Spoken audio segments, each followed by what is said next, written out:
Iran inapanga mpango wa kutisha wa kushambulia ngome za kijeshi za Uingereza kama sehemu ya shabaha mpya zilizotajwa katika mapambano ya sasa ambayo Iran inayapanga.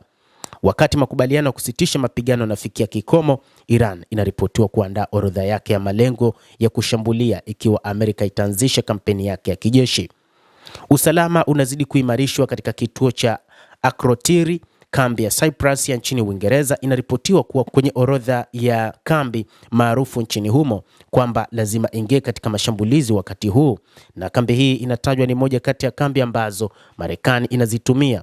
Iran inaripotiwa kupanga kushambulia vituo vya Uingereza ikiwa Marekani itaanzisha operesheni zingine ndani ya Jamhuri hii ya Kiislamu ya Iran. Baada ya kuanzisha mashambulizi na Israel dhidi ya Iran mwishoni mwa mwezi Februari, usitishaji wa vita wa siku 60 ulitiwa saini mwezi Juni, lakini muda wake ulimalizika Agosti 17.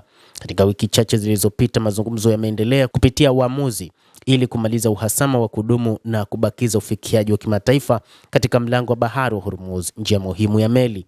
Hata hivyo, huku makubaliano ya kusitisha mapigano yakiwa yamekamilika, Iran inatayarisha mfululizo wa shabaha za kushambulia iwapo Amerika itarejea katika mashambulizi yake ya anga na kijeshi, kwa mujibu wa shirika la habari la Financial Times. Vyanzo vilivyo karibu na utawala wa Iran vinasema vituo vya anga vya Uingereza vilivyoko Cyprus viko kwenye orodha ya walengwa katika kulipiza kisasi. Ndege zisizokuwa na rubani za Iran zitashambulia mitambo huko Akrotiri, eneo la Uingereza kwenye kisiwa cha Cyprus. Hata hivyo, iliwahi kushambulia mwezi Machi. Malengo mengine ni pamoja na mali za Marekani katika nchi za kusini mashariki mwa Ulaya kama vile Bulgaria, lakini pia nyaya za nyuzi chini ya bahari katika mlango wa bahari wa Hormuz zitakatwa kabisa.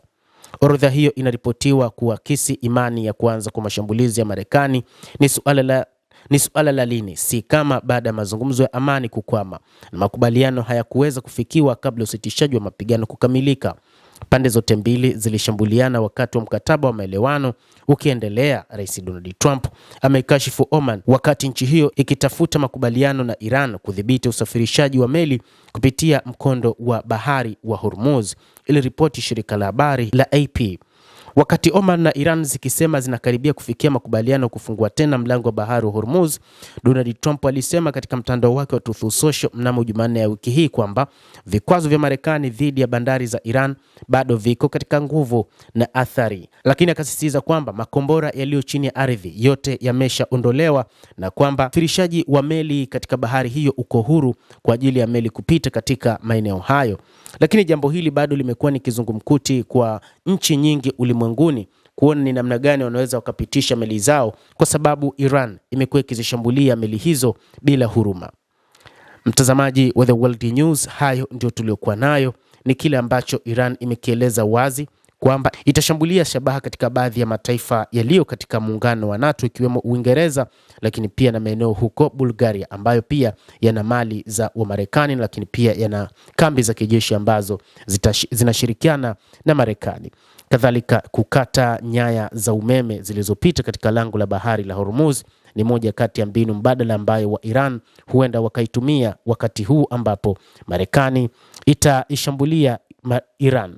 Lakini kukatwa kwa nyaya zilizo katika bahari katika lango la Hormuz inatajwa kwamba ni hatari nyingine na ni zaidi ya bomu la nyuklia lingine ambalo litalipuka. Tutakuja kukujuza baadaye nini athari za kukatwa kwa nyaya hizo katika lango la bahari la Hormuz. Naitwa Adam Hussein. Usisahau kulike, kucomment, kadhalika kusubscribe channel hii kupata habari hizi kwa mapana kupitia The World News.